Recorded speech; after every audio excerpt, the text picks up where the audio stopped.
स्वागत है दोस्तों जेएस नोवेल वर्ल्ड में। जहां हर कहानी में छुपा एक रोमांच, हंसी के ठहाके और थोड़ी सी ट्रिल। तो तैयार हो जाइए, क्योंकि अब शुरू होने वाला है एक नया किस्सा जो आपको ले जाएगा हंसी और रोमांच से भरी इस दुनिया में। आदित्य की कहानी चरम सीमा का संघर्ष। तलवार की ची शक्ति पूर्ण 9 परत वध तलवार इरादे के आदिम रूप से ओतप्रोत बेमिसाल तीक्ष्णता वाली थी। तलवार की ची के किनारे से एक गहरा लाल प्रकाश निकल रहा था जो लाशों और रक्त के समुद्र का आभास दे रहा था। इसका वध इरादा आसमान छू रहा था और वह सीधे उस हटे कट्टे अधेड़ व्यक्ति की ओर बढ़ रहा था। हा कितना ढीठ और मूर्ख। हटे कट्टे अधेड़ व्यक्ति ने एक क्रूर हंसी छोड़ी। जैसे ही उसने आदित्य के आत्मिक बल को देखा उसका सारा तनाव उड़ गया। उसकी जगह घोर उपहास और तिरस्कार ने ले ली। अप्रभावी आत्मिक शक्ति वाला और जागरण नस क्षेत्र के 9वें स्तर के अंतिम चरण का एक योद्धा, भले ही उसने 9 तलवार इरादे के आदिम रूप को समझा हो, वह सिर्फ थोड़ा सा मजबूत व्यर्थ था। वह राक्षस रक्त भस्मीकरण गोली लिए बिना भी अपनी इच्छा से उसे मार सकता था या अपन कर सकता था। मेरे हाथों मर जा। एक जोरदार दहाड़ के साथ हटे कट्टे अधेड़ व्यक्ति ने एक भयंकर मुक्का मारा। धमाका। आसमान जोर से कांप उठा जैसे खून के रंग का एक झरना तेजी से बाहर निकला जो तलवार की चीख से जोरदार तरीके से टकराया। गड़गड़ाहट। दोनों ताकतों के छूने पर एक भयावह टकराव ने एक फैलता हुआ गोला बना दिया। जैसे ही गोला फटा पूरा आसमान कांप उठा, कहीं से भी दरारें पड़ गईं और जोरदार झटके ने तुरंत नीचे के जंगल को नष्ट कर दिया। जमीन फट गई जिससे प्रलय जैसा मंजर बन गया। फूंक। एक अवशिष्ट तलवार की ची उस अराजक क्षेत्र को चीरती हुई गुजरी और तेजी से उस हटे कट्टे अधेड़ व्यक्ति को हवा में फेंक दिया जिसके मुंह से खून की एक बड़ी उल्टी निकली। असंभव। यह आदमी स्पष्ट रूप से अप्रभावी आत्मिक शक्ति वाला एक जागरण नस क्षेत्र के 9वें स्तर के अंतिम चरण का योद्धा है। उसकी ताकत इतनी जबरदस्त कैसे हो सकती है? और यह तलवार इरादा वास्तव में मेरे दिमाग को प्रभावित कर रहा है। क्या यह अभी भी तलवार इरादे का आदिम रूप है? हटे कट्टे अधेड़ व्यक्ति बिल्कुल हैरान दिख रहा था। उसकी आंखें अत्यधिक विस्मय से भरी थीं। उसने सोचा था कि वह हर पहलू में प्रतिद्वंद्वी को कुचल सकता है, फिर भी हकीकत ने उसे जोरदार तमाचा मारा। अगर उसने लड़ने की ताकत में महत्वपूर्ण वृद्धि के लिए राक्षस रक्त भस्मीकरण गोली नहीं ली होती तो पिछले वार ने ही उसे गंभीर रूप से घायल कर दिया होता। सर्र। एक तलवार से बढ़त हासिल करते हुए आदित्य का हटे कट्टे अधेड़ व्यक्ति को सांस लेने का मौका देने का कोई इरादा नहीं था। उसकी निगाहें तीव्र और तेज थीं। शक्तिशाली तलवार गति की लहरों में बदलकर उसने बेरहमी से हटे कट्टे अधेड़ व्यक्ति पर एक भयंकर हमला शुरू कर दिया। 4 शैलियां विलीन। पतित गर्जन वार। आदित्य की पुतलियां चमकदार नीली रोशनी से रंगी थीं, बिजली के रंग से। जैसे वह तेजी से आगे बढ़ा, उसके हाथ में गर्जना छिपी तलवार बिजली के एक चमकीले झटके में बदल गई, भयंकर तरीके से काटती हुई, जैसे सच्ची बिजली नीचे उतर रही हो। मेरे लिए तोड़। रक्त रंजित नदियां। हटे कट्टे अधेड़ व्यक्ति की निगाहों में अब तिरस्कार का कोई निशान नहीं था। उसकी अभिव्यक्ति गंभीर थी। जैसे उसने अपनी तलवार को पकड़ा, उसे जोरदार तरीके से घुमाया। चीर। हवा में एक विशाल रक्त रंग की दरार खुल गई, जैसे स्वर्ग और पृथ्वी के पार एक लाल नदी दिखाई दी हो। धमाका। तलवार की रोशनी और जबरदस्त तलवार ऊर्जा आपस में टकराई। पूरा आसमान एक पल के लिए थम गया, फिर उबलते पानी की तरह खौल उठा, जोर से मचल उठा। उन्मत्त शॉकवेव ने चमकीले लहरें बनाई जो लहर दर लहर फैल गईं। धड़ाम। जबरदस्त तलवार ऊर्जा सबसे पहले नष्ट हुई। हटे कट्टे अधेड़ व्यक्ति को फिर से हवा में फेंक दिया गया। उसका शरीर उल्का की तरह था। नीचे के जंगल में जोरदार तरीके से टकराया, जमीन में एक बड़ा गड्ढा बना दिया। उसके मुंह के कोनों से खून टपक रहा था। धत। हटे कट्टे अधेड़ व्यक्ति ने आदित्य की ओर देखा, अपनी आंखें थोड़ी सक्रिय करते हुए एक उदासी भरे स्वर में कहा, लड़के, तुम मुझे वास्तव में इस अवस्था तक लाने में सफल रहे। बहुत अच्छा। आज भले ही मेरी दीर्घायु की कीमत चुकानी पड़े, मैं ये सुनिश्चित करूंगा कि तुम बिना किसी विश्राम स्थान के मरो।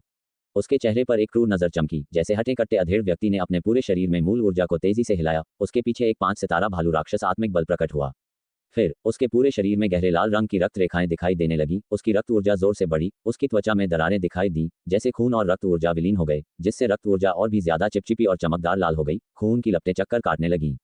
राक्षस रक्त भस्मीकरण गोली के दुष्प्रभावों के बारे में चिंतित हटे कट्टे अधेड़ व्यक्ति ने हमेशा गोली की शक्ति को दबाए रखा था, दुष्प्रभावों को कम करने की उम्मीद में। गुस्से में आकर उसने अब खुद को रोका नहीं, पूरी ताकत के साथ आत्मिक बल को बाहर निकाल दिया। यह क्या है? आदित्य की पुतलियां सिकुड़ गईं। हटे कट्टे अधेड़ व्यक्ति के आभा को अविश्वसनीय रूप से हिंसक महसूस करते हुए, शिखर के बाद शिखर पर चढ़ते हुए पहले से कहीं ज्यादा आगे।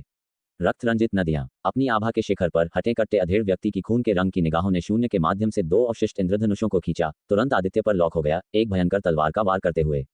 वही चाल, लेकिन इस बार इसकी ताकत पहले से कहीं ज्यादा आगे निकल गई।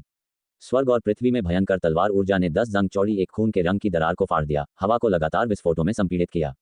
वार। आदित्य ने बिना किसी हिचकिचाहट के अपनी तलवार से वार किया। गड़गड़ाहट। तलवार की चीख चकनाचूर हो गई। जिस स्थिति में आदित्य था, उसे अचानक तलवार ऊर्जा ने छेद दिया। जबरदस्त ताक ने एक हिंसक स्थानिक झटका पैदा किया। कितनी भयंकर तलवार ऊर्जा! काले धुएं में बदलकर आदित्य 1000 मीटर दूर दिखाई दिया। हटे कट्टे अधेड़ व्यक्ति की ओर देखते हुए उसकी अभिव्यक्ति अचानक गहरी हो गई। स्वर्ग और पृथ्वी की महान प्रवृत्ति को जुटाने में असमर्थ होने के अलावा हटे कट्टे अधेड़ व्यक्ति ने अब एक पृथ्वी स्तर की महान शक्ति जितना खतरनाक आभा उत्सर्जित किया। क्या तुम्हें लगता है कि तुम चकमा दे सकते हो? अपनी चरम आभा तक पहुंचकर हटे कट्टे अधेड़ व्यक्ति ने आगे कदम बढ़ाया। एक पल में आदित्य के सामने दिखाई दिया, एक और तलवार का वार किया। तलवार की रोशनी तीव्र थी, खून के रंग की रोशनी ने लगभग पूरे आसमान को निगल लिया। विस्फोट। आदित्य ने सीधे रहस्यमय पवन विस्फोट तकनीक का प्रदर्शन किया, चरम गति हासिल की, सैकड़ों छायाएं उन्मत्त रूप से चक्कर काटने लगीं। धमाका। तलवार की रोशनी गिरी, छायाओं का एक विशाल झोंका सीधे नष्ट हो गया। आदित्य का असली शरीर हटे कट्टे अधेड़ व्यक्ति के बाएं तरफ दिखाई दिया, उसकी हिम टुकड़ों में फट गई।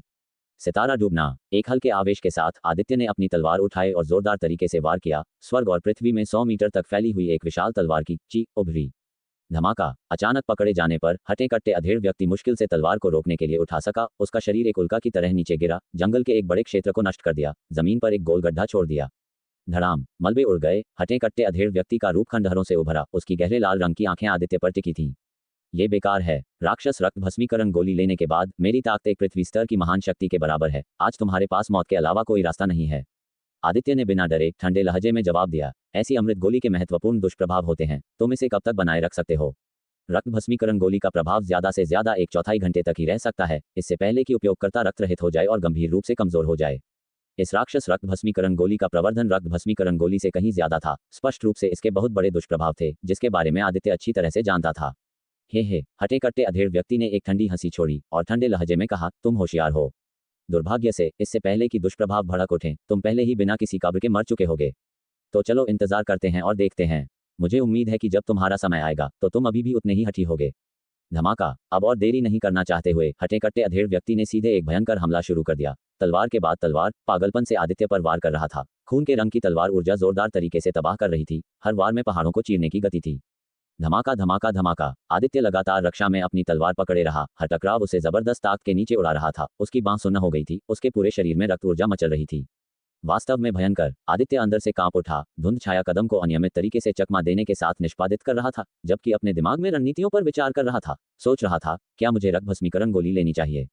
रक्त भस्मीकरण गोली जागरण नस क्षेत्र के विशेषज्ञों की लड़ने की ताकत को लगभग 20 से 30% तक बढ़ा सकती है। आदित्य को विश्वास था कि एक बार जब वह रक्त भस्मीकरण गोली का सेवन कर लेगा तो यह प्रतिद्वंद्वी का सामना करने के लिए पर्याप्त होगा, संभवतः उन्हें हराने के लिए भी। रक्तसार मणि मोती के साथ रक्त भस्मीकरण गोली के दुष्प्रभाव भी जल्द ही बहाल हो सकते हैं। मेरे सामने झुक जा। रक्त रोशनी चमकती है। जैसे ही आदित्य विचार कर रहा था, एक हटे कट्टे अधेड़ व्यक्ति का आंकड़ा आसमान में फट पड़ा, तेजी से आदित्य के ऊपर दिखाई दिया। एक जंगली वार नीचे घुमाया। ये वार पहले से कहीं ज्यादा भयंकर था। खून के रंग की तलवार ऊर्जा को बाहर निकाल रहा था, खून की तरह गाढ़ा, तेज और दबंग, एक खून के रंग की बिजली की तरह। इससे पहले कि यह गिरता, भयंकर तलवार गति ने पहले ही नीचे के जंगल के एक बड़े क्षेत्र को टूटने का कारण बना दिया था। पतित गर्जन वार। आदित्य की भौहें उठी, मूल ऊर्जा खोल रही थी। एक तिरछा तलवार का वार जारी किया गया, जो चकाचौंध भरी बिजली की तलवार की चमक में बदल गया, जो सीधे बाहर निकलती है। दोनों ताकतें दो बिजलियों की तरह टकराती हैं, पूरा आसमान जगह पर जम जाता है। फिर एक कड़कती आवाज के साथ एक गड़गड़ाहट जैसा विस्फोट। गर्जन तलवार की चीख इंचों तक टूट गई। आदित्य का आंकड़ा जंगली तरीके से पीछे हट गया। उसके मुंह के कोने पर ताजे खून का एक धब्बा दिखाई दिया। मेरी वर्तमान ताकत के साथ एक महान शक्ति स्तर के विशेषज्ञ के साथ मुकाबला करना अभी भी अपर्याप्त है, भले ही ये केवल एक नकली महान शक्ति स्तर का विशेषज्ञ हो। आदित्य ने ताजे खून का एक घूंट निगला। उसकी निगाहें तेज थीं। वह पहले ही अपनी चरम ताकत को बाहर निकाल चुका है, लेकिन फिर भी प्रतिद्वंद्वी का मुकाबला नहीं कर सकता। राक्षस रक्त भस्मीकरण गोली का सेवन करने पर प्रतिद्वंद्वी के शरीर में एक विशाल ज्वालामुखी है जिसमें अंतहीन शक्ति है। लगता है मेरे पास रक्त भस्मीकरण गोली लेने के अलावा कोई विकल्प नहीं है। अरे, आदित्य ने एक गहरी सांस ली। रक्त भस्मीकरण गोली का सेवन करने के लिए तैयार था। अचानक महसूस हुआ कि उसका शरीर थोड़ा गर्म हो रहा है। उसके भीतर का खौलता हुआ खून तुरंत ठीक हो रहा है और यहाँ तक कि मजबूत भी हो रहा है। यह आत्मिक बलसार है। सावधानीपूर्वक महसूस करने पर आदित्य तुरंत समझ गया। रक्त छाया पंथ के नकली अड्डे पर हमले के दौरान उसने सैकड़ों लोगों के आत्मिक बलसार को निगल लिया था। यह आत्मिक बलसार बहुत विशाल, असाधारण है। न केवल उसके शरीर और पाताल में मौजूद है, बल्कि उसके पूरे शरीर में नसों और मांस में भी बिखरा हुआ है। यह आत्मिक बलसार, जो उसके शरीर के गहराई में छिपा हुआ है, को सक्रिय रूप से परिष्कृत करना मुश्किल है, केवल समय के साथ छिटपुट रूप से बिखरता है। इस क्षण जबरदस्त दबाव में ये छिपे हुए आत्मिक बलसार उसके भीतर विलीन होने लगे हैं। आदित्य के खून और शारीरिक शरीर को मजबूत कर रहे हैं, उसकी नींव को स्थिर कर रहे हैं, जिससे उसकी खेती धीरे धीरे बढ़ रही है। हाँ, बच्चे, व्यर्थ में विरोध करना बंद करो, तुम आज मरने के लिए बर्बाद हो। हटे कट्टे अधेड़ व्यक्ति क्रूरता से हंसता है, उन्हें वध के लिए इंतजार कर रहे मेमने की तरह पीछा कर रहा है। रास्ते में आदित्य की ओर एक और घातक चाल चलाता है। चीख। गहरे लाल रंग की तलवार की चमक एक खून के रंग की घटती चांद की तरह आदित्य को ढक लेती है। दैवीय पवनपूर्ण वध। आदित्य पीछे नहीं हटता, उसकी आंखें आग की तरह उत्साही हैं। पागलपन से मूल ऊर्जा को उकसाता है, इसे गर्जना छिपी तलवार में चैनल करता है। अनगिनत तलवार ऊर्जा प्रतिक्रिया में कंपन करती है। धमाका। खून के रंग की घटती चांद टूट जाती है। आदित्य एक बार फिर पीछे उड़ जाता है। उसके मुंह और नाक से खून बह रहा है, फिर भी उसका खौलता हुआ खून तेजी से स्थिर होता है, यहाँ तक कि मजबूत भी होता है। महान, इस मौके का फायदा उठाओ, उन अवशिष्ट आत्मिक बल सार को पूरी तरह से परिष्कृत करो। आदित्य रक्त भस्मीकरण गोली का सेवन करने के इरादे को त्याग देता है, इस लड़ाई के दबाव का उपयोग करके अपनी क्षमता को उत्तेजित करने की योजना बना रहा है, भीतर के आत्मिक बल सार को पूरी तरह से परिष्कृत करने के लिए। अगर सब कुछ सुचारू रूप से चला तो उसकी ताकत निस्संदेह और बढ़ेगी। हम अभी भी मौत के दरवाजे पर संघर्ष कर रहे हो, चलो देखते हैं कि तुम मेरे कितने वार झेल सकते हो। हटे कट्टे अधेड़ व्यक्ति की भान सिकुड़ जाती है। आदित्य का हट उसकी उम्मीदों से ज्यादा था। एक बार फिर दहाड़ता है, तलवार को मारने के लिए चलाता है। रक्त नदियों को दागदार करता है, रक्त रोशनी चमकती है, रक्त आसमान को काटता है। राक्षस रक्त भस्मीकरण गोली के उत्साह के तहत हटे कट्टे अधेड़ व्यक्ति पागलपन से मूल ऊर्जा को फोड़ देता है। एक के बाद एक चालें बाहर निकालता है। उन्मत्त तलवार ऊर्जा तबाह करती है, आसमान को टुकड़ों में फाड़ देती है, एक के बाद एक शून्य बनाती है। चलो आओ। आदित्य की निगाहें तीव्र हैं, पागलपन से मूल ऊर्जा और तलवार इरादे को उकसाता है। गर्जना छिपी तलवार की सतह चमकती बिजली की चमक उत्सर्जित करती है, तलवार गति को बहुत बढ़ाती है। सितारा डूबना, दैवीय पवन पूर्ण वध, पतित गर्जन वार। अपनी लड़ने की ताकत को उसके चरम पर ऊंचा करते हुए आदित्य लगातार अपनी 3 सबसे मजबूत तलवार कौशल का प्रदर्शन करता है। आश्चर्यजनक तलवार ऊर्जा उभरती है, एक आंधी की तरह, एक गड़गड़ाहट की तरह, एक बिजली की तरह, एक ड्रैगन की तरह। धमाका धमाका धमाका। केवल कुछ सेकंड के अंतराल में दोनों ने 20 या 30 से ज्यादा चालों का आदान प्रदान किया। तलवार की चमक और तलवार ऊर्जा लगातार टूटती रही, भयावह चीख बल के तूफान पैदा करती रही। एक पल में पूरे आसमान में बिजली के झटके जंगली तरीके से आपस में गुंथे हुए थे। नीचे पहाड़ और पेड़ टूट गए और आग लग गई, धुआं आसमान की ओर उठा। धड़ाम। आदित्य का आंकड़ा बार बार पीछे हट गया, 10 मील से ज्यादा पीछे उड़ा दिया गया। अंत में एक तलवार ऊर्जा से टकरा गया, एक पहाड़ी में टूट गया और गिर गया। एक गहरी मानव आकार की दरार हल्की सी दिखाई दे रही थी। एक जागरण नस्क क्षेत्र के 9वें स्तर का विशेषज्ञ जिसके पास एक अप्रभावी आत्मिक शक्ति है, फिर भी तुम मुझे इतनी लंबी दूरी तक जाने के लिए मजबूर करते हो। तुम बिना किसी अफसोस के मरते हो। हटे कट्टे अधेड़ व्यक्ति मानव आकार की दरार को देखता है, एक गहरी सांस छोड़ता है। फिर भी इससे पहले कि वह बोलना खत्म करता, उसकी पुतलियां तेजी से सिकुड़ जाती हैं, उसकी अभिव्यक्ति भयंकर हो जाती है, वध इरादा बढ़ जाता है। धमाका। पहाड़ी फट जाती है, आदित्य भीतर से उभरता है। उसके मुंह और नाक से खून बह रहा है, उसका शरीर खून से सना हुआ है, फिर भी उसकी आंखें अतुलनीय रूप से चमकीली हैं, पहले से कहीं ज्यादा ऊर्जावान। वह भयंकर लड़ाई अभी हालांकि आदित्य को घायल कर दिया, इसने उसके भीतर के आत्मिक बल सार को भी पूरी तरह से उत्तेजित कर दिया। मांस और मूल ऊर्जा के साथ विलीन हो गया, अविभाज्य। उसकी खेती बढ़ रही है, पहले ही 9वें स्तर के शिखर की सीमा तक पहुंच चुकी है। इस क्षण आदित्य बहुत अच्छा महसूस करता है, अभूतपूर्व रूप से अच्छा, यहाँ तक कि उसकी आत्मा भी जीवंत महसूस करती है। तुम मरे नहीं। हटे कट्टे अधेड़ व्यक्ति आदित्य को घूरता है, आंखें अनिश्चित रूप से चमकती हैं, सबसे गहरे डर के साथ भ्रमित। कोई भी अन्य जागरण नस्क क्षेत्र के 9वें स्तर के अंतिम चरण का विशेषज्ञ उसके द्वारा 180 बार मारा जा चुका होता। ये युवक उसके सामने, जिसने स्पष्ट रूप से सबसे व्यर्थ आत्मिक बल को जागृत किया, फिर भी उसे मारना असंभव लगता है। घायल, फिर भी उसकी तलवार गति कम नहीं होती। आज जो मरेगा वह तुम हो। आदित्य अपना सिर उठाता है, उदासीनता से जवाब देता है, हे मुझसे कुछ चालें झेलने के बाद इतनी बढ़ाई करने की हिम्मत। मैं तुम्हें एक कुत्ते की तरह मार डालूंगा, मर जा। हटे कट्टे अधेड़ व्यक्ति की आंखें तेजी से चमकती हैं, आदित्य को पूरी तरह से मारने के लिए पूरी ताकत लगाने का इरादा रखता है। अन्यथा अगर यह खींचता है, एक बार जब राक्षस रक्त भस्मीकरण गोली का प्रभाव अपनी सीमा तक पहुंच जाता है, तो उसे शाश्वत विनाश का सामना करना पड़ेगा। धमाका। उसके शरीर से खून जैसी रोशनी चमकती है, लपटें उठती हैं, हटे कट्टे अधेड़ व्यक्ति की आभा फट जाती है। क्रूर रक्त ऊर्जा एक रक्त ऊर्जा तूफान बनाती है, दूर से देखने पर एक हिंसक रूप से चक्कर काटते हुए खून के रंग का स्तंभ की तरह, स्वर्ग और पृथ्वी को जोड़ता हुआ, चौंकाने वाला। रक्त रोशनी चमकती है, चीख। एक वार के साथ आसमान एक विशाल खून के रंग की दरार खोलता है, आदित्य की ओर फैलता है। आदित्य अडिग रहता है, उसकी उंगली चलती है, उसके हाथ में आग की रोशनी से चमकती हुई एक लंबी तलवार दिखाई देती है, देवर्षि से प्राप्त 5 सितारा खजाना ज्वाला जैद तलवार। आदित्य पहले गर्जना छिपी तलवार चलाने का आदी था, साथ ही ज्वाला जैद तलवार का उपयोग करने की आवश्यकता वाले प्रतिद्वंद्वी की कमी थी, उसने कभी इस तलवार को चलाया नहीं था। अब ज्वाला जैद तलवार के लिए अपनी धार दिखाने का अवसर आता है। धमाका। खजाने की तलवार म्यान से निकलती है, एक तानाशाही तलवार गति जंगली रूप से बढ़ती है, पूर्ण 9 हत्या तलवार इरादे के आदिम तलवार इरादे से ओतप्रोत। तलवार का शरीर चमकदार ढंग से जलता है, एक तेजस्वी सुनहरे सूर्य की तरह शुद्ध। भयावह तलवार इरादा शून्य को व्याप्त करता है, हवा को जलाता है, लहर दर लहर मजबूत। मर। पतित गर्जन वार। ज्वाला जैद तलवार पकड़े हुए आदित्य अपने सार, ऊर्जा और आत्मा को तलवार के साथ विलीन करता है, उसकी आभा एक अभूतपूर्व शिखर तक पहुंचती है, एक तलवार का झूलना। सर्र। तलवार की रोशनी एक गहरे बिजली के फ्लैश की तरह चलता है, तुरंत आगे बढ़ते हुए खून के रंग की दरार का सामना करता है। पलक झपकने के एक अंश में चीख। खून के रंग की दरार छेदी जाती है, हटे कट्टे अधेड़ व्यक्ति का शरीर जम जाता है, उसकी भान के बीच में एक 2 उंगली चौड़ा तलवार का छेद है। तुम मुझे मार नहीं सकते, मैं। हटे कट्टे अधेड़ व्यक्ति ने एक दहाड़ छोड़ी, फिर वह जागरूक हुआ, नीचे देखने के लिए अपना सिर झुकाया और अपनी छाती में एक तलवार का छेद पाया। उसकी आंखें अचानक चरम तक चौड़ी हो गईं। ये तलवार न केवल अत्यधिक तीक्ष्ण ने एक ही वार में उसकी तलवार ऊर्जा को तोड़ा, बल्कि इतनी तेज भी थी कि एक को निराश कर दे। उसे प्रतिक्रिया करने का लगभग कोई समय नहीं मिला, यहाँ तक कि घातक घाव को महसूस भी नहीं किया। आदित्य ने एक शब्द भी नहीं कहा, ज्वाला जैद तलवार को एक बार फिर चलाया। सर्र एक सिर आसमान में उड़ गया, आसमान के पार सैकड़ों मीटर तक खून छिड़का गया। यह असंभव है। हटे कट्टे अधेड़ व्यक्ति के सिर ने एक हताश चीख उत्सर्जित की, आवाज कम होती गई, अंतिम शब्द बेहोश का राह बन गए। अपनी मरते हुए पल तक वह समझ नहीं पाया कि जागरण नस्क क्षेत्र के 9वें स्तर के अंतिम चरण के एक मजबूत व्यक्ति में अचानक उसे मारने की शक्ति कैसे आ गई। राक्षस रक्त भस्मीकरण गोली का सेवन करने के बाद उसकी ताकत पहले ही पृथ्वी स्तर की महान शक्ति के बराबर थी, भले ही केवल छद्म पृथ्वी स्तर की महान शक्ति जागरण नस्क क्षेत्र के मजबूत लोगों को कुचलने के लिए पर्याप्त, पूरी तरह से कुचलने। वह तलवार अभी हटे कट्टे अधेड़ व्यक्ति के शव को देखते हुए आदित्य की आंखें चमकीली हुईं। इस क्षण उसका आंतरिक झटका हटे कट्टे अधेड़ व्यक्ति से कम नहीं था, शायद और भी ज्यादा। उसकी ताकत स्पष्ट रूप से पृथ्वी स्तर की महान शक्ति का सामना करने के लिए अपर्याप्त थी, भले ही प्रतिद्वंद्वी केवल छद्म पृथ्वी स्तर की महान शक्ति था। ये पहले हटे कट्टे अधेड़ व्यक्ति द्वारा हावी एक तरफा लड़ाई से स्पष्ट था, लेकिन उस तलवार की शक्ति अभी केवल विनाशकारी क्षमता के मामले में पृथ्वी स्तर की महान शक्ति के मजबूत लोगों का पीछा करती हुई प्रतीत हुई। इस तरह वह हटे कट्टे अधेड़ व्यक्ति को अचंभित कर सका, एक ही वार से प्रतिद्वंद्वी को गंभीर रूप से घायल कर सका। ये तलवार इरादा है। आदित्य का दैवीय बोध तेज था, थोड़ी सी संवेदन ने तुरंत कारण का खुलासा किया। इस क्षण उसकी आत्मा अभूतपूर्व रूप से स्पष्ट थी। मूल रूप से भ्रामक तलवार इरादा उसकी धारणा में अविश्वसनीय रूप से ठोस था। प्रतीत होता है कि जागरूक करने से बस एक विचार दूर, अदृश्य रूप से मारना। पूर्ण 9% तलवार इरादे के आदिम रूप की तुलना में एक गुणात्मक सुधार है।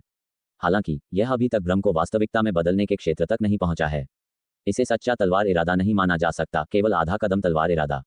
आदित्य ने अपने तलवार इरादे के स्तर पर एक निर्णय लिया, भले ही केवल एक आधा कदम तलवार इरादा। आदित्य पहले ही बहुत संतुष्ट था। ये ज्ञात है कि तलवार इरादे के आदिम रूप में सुधार करना कठिन होता जाता है जैसे जैसे यह आगे बढ़ता है। 3 महान पंथों के आंतरिक पंथ के भीतर तलवारबाज बहुत हैं, फिर भी केवल कुछ ही ने 9% तलवार इरादे के आदिम रूप को समझा है।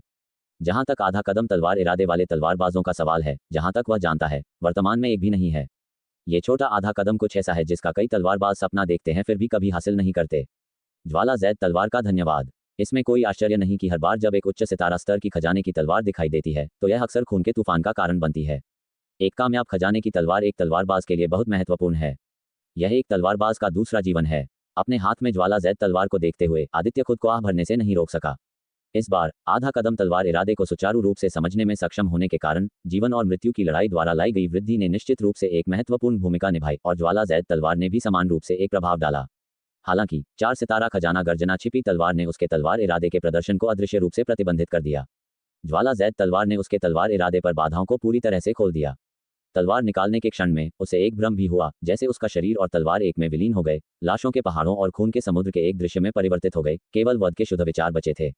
इसने उसे महत्वपूर्ण क्षण में सीमाओं को तोड़ने के लिए प्रेरित किया, उसके तलवार इरादे को और आगे बढ़ाया। ब्रश। तभी ठंडी हवा अचानक बढ़ी और एक सुंदर आकृति तैरती हुई नीचे आई। यह विशाल थी।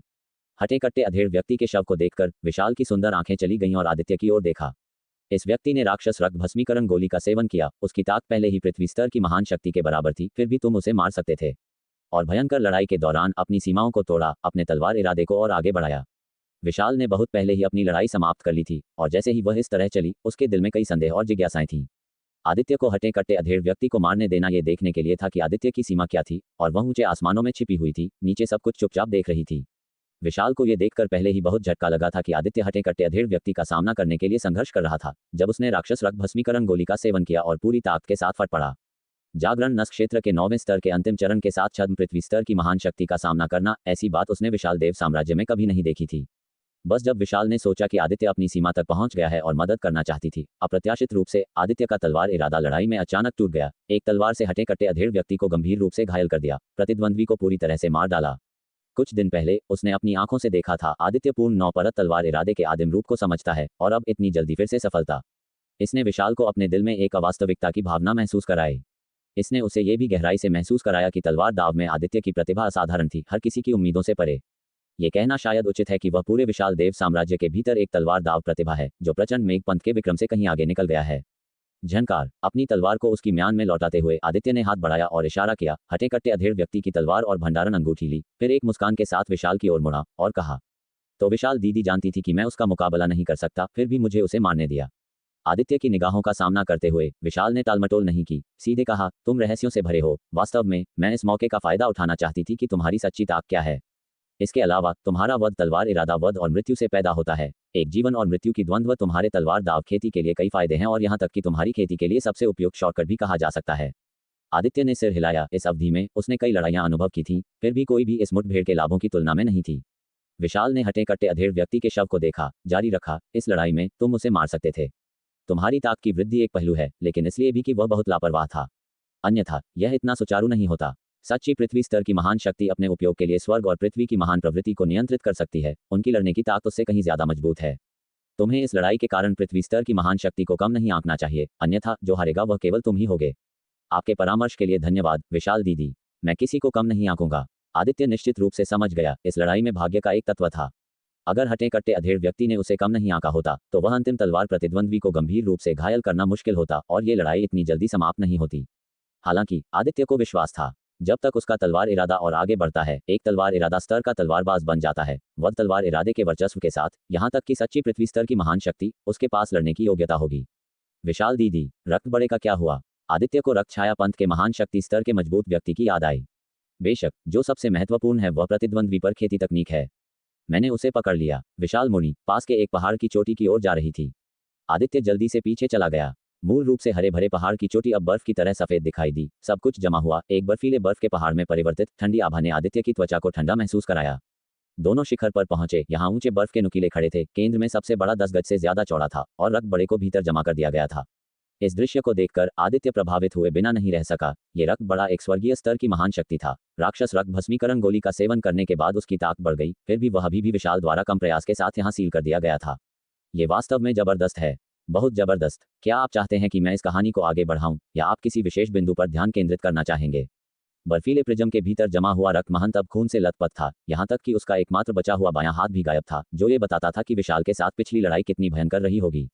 उसके चेहरे पर आधी उंगली जितने लंबे काले जानवर जैसे बाल थे और साथ में लाल रक्त जैसी ऊर्ध्वाधर पुतलियां थीं, जिससे वह न तो इंसान लग रहा था और न ही कोई भूत। आदित्य ने अनुमान लगाया कि ये बदलाव शायद राक्षस ओज रक्त दाहक गोली से जुड़े थे। हट्टा कट्टा मध्यम आयु वर्ग का व्यक्ति राक्षस ओज रक्त दाहक गोली लेने के बाद एक हल्की राक्षस जैसी आभा उत्सर्जित कर रहा था और उसका स्वभाव अधिक हिंसक हो गया था। उसने शारीरिक परिवर्तन क्यों नहीं किया? शायद समय पर्याप्त नहीं था या अन्य कारणों से। तुम वास्तव में मरे नहीं। भले ही रक्त महंत जमा हुआ था, वह अभी भी बोल सकता था। आदित्य को देखकर वह तुरंत एक ऐसी चीख के साथ चिल्लाया जो किसी इंसान की नहीं थी। उसने शुरू में सोचा था राक्षस ओज रक्त दाहक गोली के सेवन से हट्टा कट्टा मध्यम आयु वर्ग का व्यक्ति तुरंत आदित्य को मार सकता था। इस तरह दूसरा सुदृढ़ीकरण के लिए लौटने का मौका पा सकता था। भले ही वे भाग न सकें, वे कम से कम किसी को अपने साथ ले जाते। उसे कभी उम्मीद नहीं थी कि आदित्य अभी भी जीवित था। बेशक मैं मरा नहीं, उसमें अभी मुझे मारने की क्षमता नहीं आई है। आदित्य का भाव शांत था। हम्फ। रक्त महंत ने ठंडी सांस ली, आदित्य के शब्दों की परवाह न करते हुए, और गलती से मान लिया कि विशाल ने हटे कट्टे मध्यम आयु वर्ग के व्यक्ति को मार दिया होगा। आखिर वह अपने साथी की ताकत को अच्छी तरह जानता था। राक्षस ओज रक्त दाहक गोली लेने के बाद दूसरे की शक्ति एक सच्चे पृथ्वी स्तर के महान शक्ति से बस एक पायदान नीचे थी। जागृत नस के 9वें चरण के अंत के प्रतिद्वंद्वी को मारना मुर्गी या कुत्ते को मारने जितना आसान था। यह महत्वपूर्ण नहीं है। विशाल आगे बढ़ी, एक जबरदस्त आभा उससे निकल रही थी। जैसा कि उसने रक्त महंत की ओर देखा, मैं तुमसे पूछती हूँ, तुम्हारे रक्त छाया पंथ का उस नकली गढ़ को स्थापित करने का क्या उद्देश्य है? विशाल देव साम्राज्य में तुम्हारी क्या योजनाएं हैं? क्या साजिश है? रक्त महंत ने ठंडे लहजे में कहा। नकली गढ़? कौन सा नकली गढ़? मुझे नहीं पता तुम किस बारे में बात कर रही हो। आदित्य ने उपहास किया। अभी भी नासमझ बनने की कोशिश कर रहे हो। हम पहले से ही जानते हैं कि रक्त छाया पंथ का गढ़ उस झील के भीतर छिपा हुआ है, जहां सच्चे देवर्षि स्तर के विशेषज्ञ भी तैनात हैं।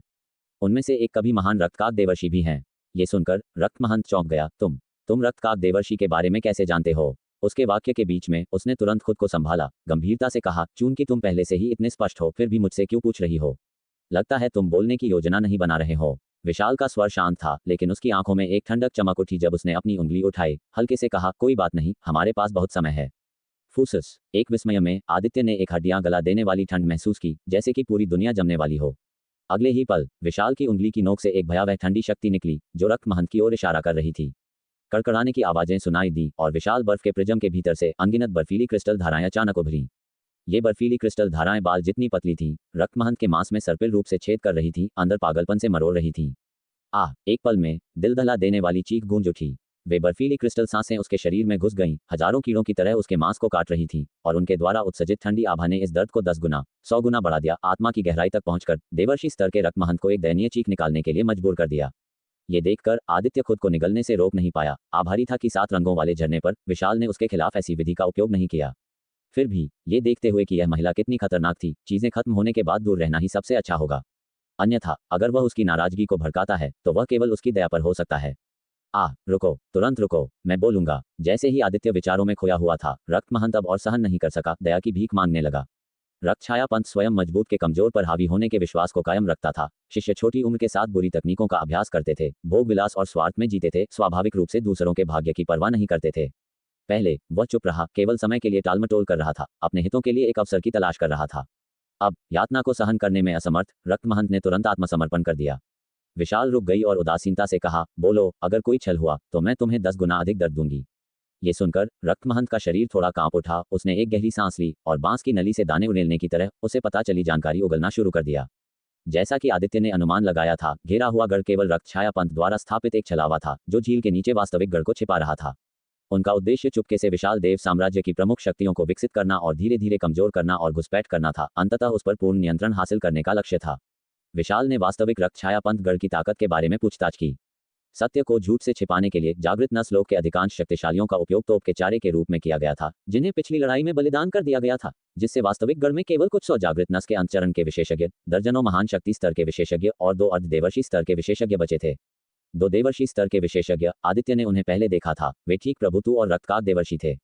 रक्तमहंत के अनुसार रक्तकाक देवर्षी का महत्वपूर्ण प्रभाव था, जो वनराज क्षेत्र के दक्षिण में कई महान राजवंशों की देखरेख करते थे, और वे केवल विशाल देव साम्राज्य का दौरा कर रहे थे, लंबे समय तक रुकने का इरादा नहीं था। विशाल देव साम्राज्य में तैनात वास्तविक देवर्षी स्तर के विशेषज्ञ केवल प्रभुतु थे। जहां तक अर्धदेवर्षी स्तर के विशेषज्ञ की बात है, वह वास्तव में नकली गढ़ में दिखाई देने वाला रक्तदानव था। ये रक्तदानव अभी तक देवर्षी स्तर तक नहीं चढ़ा था। अपनी विचित्र क्षमताओं और दुर्जय शक्ति के कारण ही इसे अर्धदेवर्षी माना जाता था। हालांकि पिछली लड़ाई के बाद अतिशीत रक्त शोधन चक्र के माध्यम से इसने अनगिनत शक्तिशाली सार रक्त को अवशोषित कर लिया। एक बार जब यह अपनी सार ऊर्जा को ठीक कर लेता है तो यह रूपांतरित होकर उठ सकता है, एक देवर्षी स्तर का रक्तदानव बन सकता है। तब तक साधारण देवर्षी स्तर के विशेषज्ञ इसका मुकाबला नहीं कर पाएंगे। यह आसानी से एक शहर को नष्ट कर सकता था। इस खबर ने आदित्य को थोड़ा चौंका दिया। उसे रक्तदानव की 3 पंथों के देवर्षि के साथ लड़ाई का भयानक दृश्य याद था, और वह वास्तव में एक देवर्षि स्तर का रक्तदानव भी नहीं था। एक देवर्षि स्तर का रक्तदानव अकल्पनीय रूप से भयानक होना चाहिए। इसके अलावा रक्तमहंत ने एक और चौंकाने वाली जानकारी का खुलासा किया। अब विशाल देव साम्राज्य के भीतर की सभी प्रमुख शक्तियों में रक्तछाया पंथ द्वारा घुसपैठ की गई है, जिसमें 3 महान पंथ भी शामिल हैं। विशाल ने अधिक विशिष्ट विवरण मांगा, रक्तछाया पंथ के साथ मिलीभगत करने वालों की पहचान और नाम पूछे। हालांकि पूरी सूची केवल प्रभुतु जैसे कुछ मुख्य व्यक्तियों को ही पता थी। रक्तमहंत का ज्ञान सीमित था, केवल कुछ प्रमुख व्यक्तियों का खुलासा करते हुए, जिनमें 3 महान पंथों के शिष्य और महंत स्तर के व्यक्ति शामिल थे, जिनके बीच आश्चर्यजनक रूप से एक प्रचंड मेघ पंथ का आंतरिक पंथ का मुख्य महंत भी था।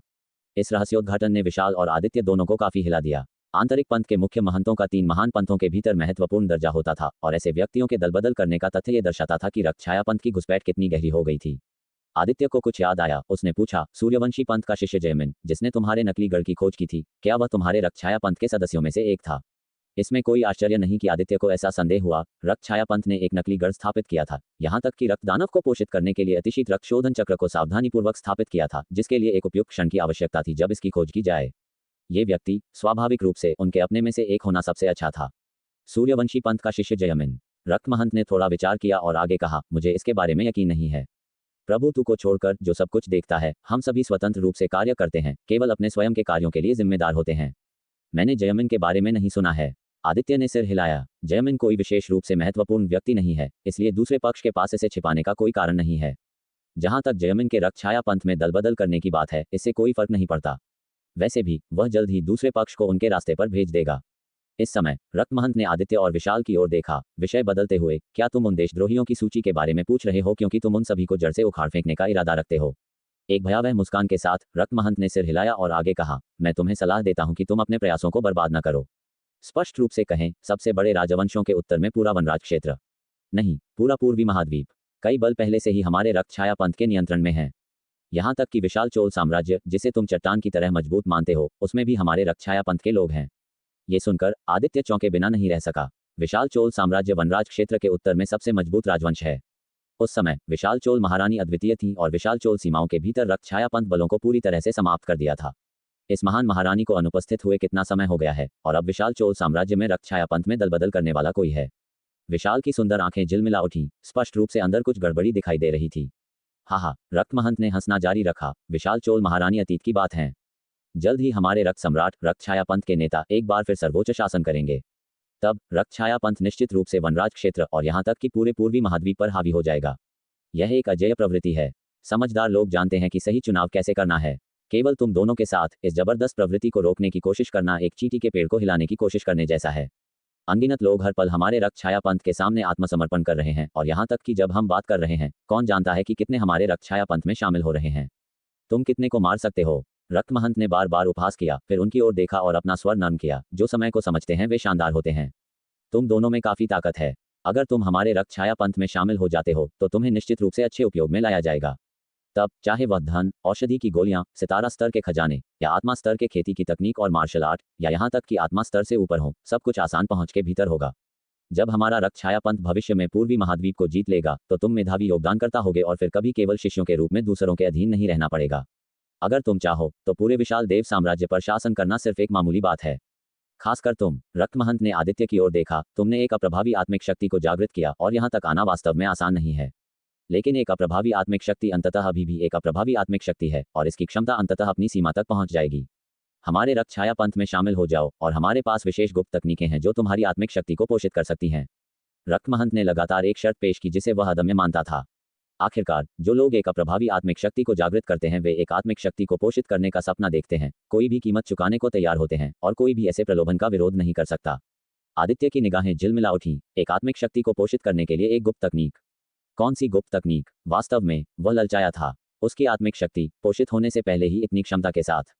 अगर वह इसे सफलतापूर्वक पोषित कर सकता है और अपनी आत्मिक शक्ति की सच्ची प्रकृति को प्रकट कर सकता है तो उसकी क्षमता कई गुना, यहाँ तक कि 10 गुना, 100 गुना बढ़ जाएगी। रक्त महंत रुक गया और कहा, ऐसी गुप्त तकनीकें केवल पंथ के बड़े व्यक्तियों को ही पता हैं।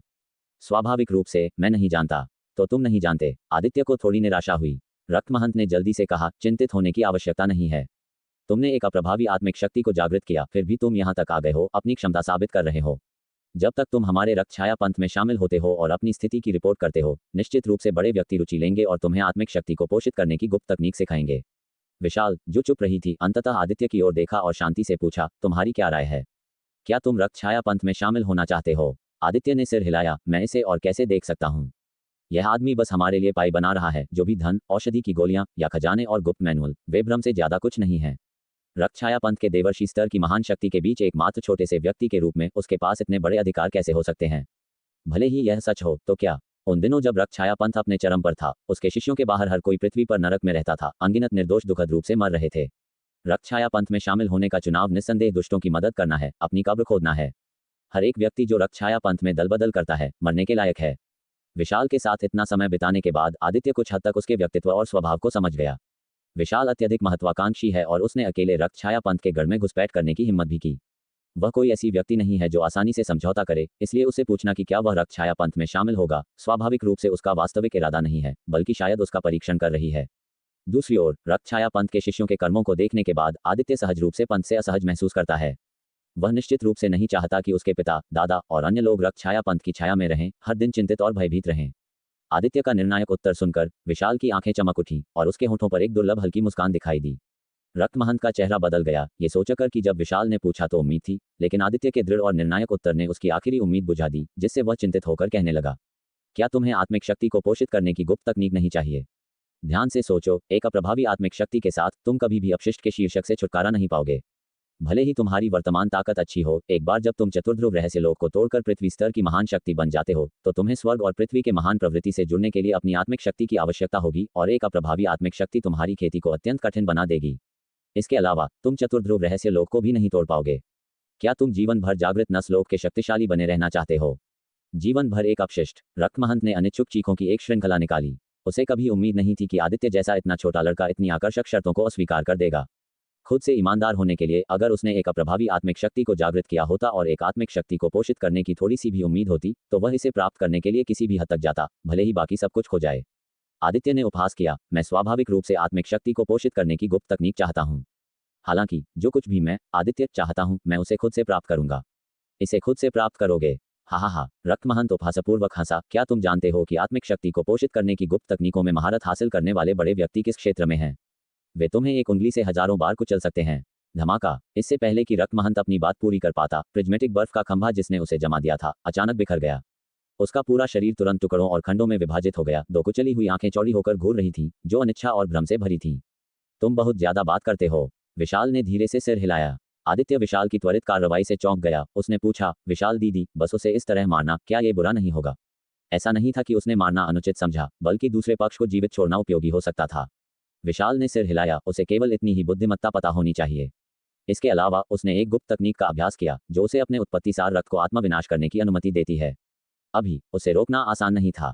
उसके क्षेत्र को देखते हुए, एक बार जब वह आत्मविनाश करता है तो मुझे भी बिना किसी नुकसान के बचना मुश्किल लगेगा और उसे रखना केवल एक बोझ होगा। रक्त आत्मा विखंडन तकनीक। आदित्य की निगाहें झिलमिला उठी। उसने पहले रक्त छाया पंथ के एक शिष्य को इस गुप्त तकनीक का उपयोग करते देखा था। फूसस। जैसा कि वे बात कर रहे थे, विशाल ने धीरे से अपनी उंगली फेंट की। तुरंत रक्त महंत की भंडारण अंगूठी को अपनी ओर खींच लिया। आदित्य की निगाहें तुरंत मोहित हो गईं। ये 3 सितारों के साथ चमकने वाली एक 3 सितारा भंडारण आत्मा अंगूठी थी। आदित्य ने भंडारण आत्मा अंगूठी को देखा, उसकी आंखें जल उठीं। इस भंडारण आत्मा अंगूठी के अंदर रक्त महंत द्वारा सार रक्त को परिष्कृत करने के लिए रहस्यमय खेती की तकनीक होने की संभावना है। जब तक उसे यह खेती की तकनीक मिलती है, वह भविष्य में आत्मिक शक्ति सार को इतना सावधान और गुप्त हुए बिना निगल सकता है। यहाँ तक कि अगर खोजा भी जाता है तो उसके पास एक स्पष्टीकरण होगा। हालांकि भंडारण अंगूठी विशाल के हाथों में है। इसे कैसे प्राप्त करें? जब आदित्य गहराई से सोच रहा था, विशाल ने अचानक अपनी निगाहें घुमाईं और पूछा, तुम इसे चाहते हो? आदित्य ने सिर हिलाया, अपना बहाना पेश करते हुए, मेरे पास जो भंडारण आत्मा अंगूठी है वह केवल एक 2 सितारा भंडारण आत्मा अंगूठी है। जगह बहुत छोटी है, ये बहुत सुविधाजनक नहीं है। ये शब्द आधे सच थे। उसने जो भंडारण आत्मा अंगूठी पहनी थी वह वास्तव में केवल एक 2 सितारा भंडारण आत्मा अंगूठी थी, जिसका भीतरी स्थान केवल 2 या 3 मीटर चौड़ा था। हालांकि आदित्य आमतौर पर रोमा द्वारा दिए गए लिंगक्सियाओ जेड टोकन का उपयोग करता था। लिंगक्सियाओ जेड टोकन के अंदर का स्थान अत्यंत विशाल है। यह एक 3 सितारा या यहाँ तक कि 4 सितारा भंडारण आत्मा अंगूठी की तुलना में बहुत बड़ा है। तुम निश्चित रूप से बिल्कुल भी शर्मीले नहीं हो। विशाल ने थोड़ा भौहें चढ़ाईं, एक पल के लिए विचार किया और अपनी उंगली की एक फेंट के साथ भंडारण आत्मा अंगूठी सीधे आदित्य की ओर उड़ गई। आदित्य ने अंगूठी पकड़ी, थोड़ा अवास्तविक महसूस कर रहा था। यह एक देवर्षि स्तर की महान शक्ति की भंडारण आत्मा अंगूठी थी। यहाँ तक कि कोई अपने पैर की उंगलियों से भी सोचता तो जानता था कि अंदर का धन बिल्कुल आश्चर्यजनक है, फिर भी विशाल ने इसे इतनी आसानी से उसे दे दिया। विशाल की सैश फहराई जब वह बर्फ और बर्फ के बीच खड़ी थी। उसकी उपस्थिति अलौकिक और उत्कृष्ट थी और उसने बात की, यह एक देवर्षि स्तर की महान शक्ति की भंडारण आत्मा अंगूठी है। मैं आमतौर पर इसे तुम्हें नहीं दूंगी, लेकिन तुमने इस बार रक्त छाया पंथ की चौकी खोजने में मेरे साथ आकर मेधावी सेवा की है। इसके अलावा तुमने इस व्यक्ति के प्रलोभन का विरोध किया और अपने सिद्धांतों पर कायम रहे। तुम्हारे शब्दों ने भी मुझे खुश किया, इसलिए मैं तुम्हें आज ये भंडारण आत्मा अंगूठी दे रही हूँ। धन्यवाद विशाल दीदी। आदित्य अत्यंत उत्साहित था। भले ही भंडारण आत्मा अंगूठी में वह खेती की तकनीक न हो जिसकी उसे इच्छा है, केवल एक देवर्षि स्तर की महान शक्ति का धन ही उसके लिए एक आश्चर्यजनक विंडफॉल है। विशाल ने आगे कहा, यह व्यक्ति एक देवर्षि स्तर की महान शक्ति है, उसका संग्रह असाधारण होना चाहिए। हालांकि रक्त छाया पंथ की औषधि की गोलियां और खेती की तकनीकें अक्सर काफी बुरी होती हैं। तुम्हें उन्हें लापरवाही से नहीं लेना चाहिए या खेती नहीं करनी चाहिए। अन्यथा यह नकारात्मक भावनाओं को प्रेरित करने, मन का नुकसान करने, राक्षस होने और केवल हत्या में लिप्त होने की संभावना है। हाँ, आदित्य ने सहमति में सिर हिलाया, लेकिन इसे दिल पर नहीं लिया। दूसरों को रक्त छाया पंथ की औषधि की गोलियों का सेवन करते समय दुष्प्रभावों के बारे में चिंता करनी पड़ती है, जबकि उसे अपनी 9 रंगों वाली पपड़ी के साथ ऐसा करने की आवश्यकता नहीं है। तुम इस धन का उपयोग क्षतिगर्भ मिश्रित ओस गोली खरीदने के अवसरों को खोजने के लिए कर सकते हो और इस प्रकार चतुर्ध्रुव रहस्य लोक में जल्दी सफलता प्राप्त कर सकते हो। केवल महान शक्ति स्तर के मजबूत व्यक्ति बनकर जो स्वर्ग और पृथ्वी की महान प्रवृत्ति में महारत हासिल कर सकते हैं, कोई वास्तव में खेती के द्वार पर कदम रख सकता है और विशाल देव साम्राज्य में सच्ची स्थिति स्थापित कर सकता है। विशाल ने फिर से याद दिलाया, भले ही रक्त महंत के शब्द कुछ हद तक भ्रामक थे, वे बकवास नहीं थे। महान शक्ति स्तर के मजबूत लोग आत्मिक शक्ति के माध्यम से स्वर्ग और पृथ्वी के साथ संवाद करते हैं, आत्मा उपयोग के लिए स्वर्ग और पृथ्वी सार ऊर्जा को अवशोषित करते हैं। इस बिंदु पर आत्मिक शक्ति की गुणवत्ता अत्यंत महत्वपूर्ण हो जाती है। विशाल भी चिंता करती है कि आदित्य एक अप्रभावी आत्मिक शक्ति को जागृत करने के बाद चतुर्ध्रुव रहस्य लोक को तोड़ना मुश्किल पाएगा। क्षतिगर्भ मिश्रित ओस गोली के साथ उसके अवसर बहुत अधिक होंगे।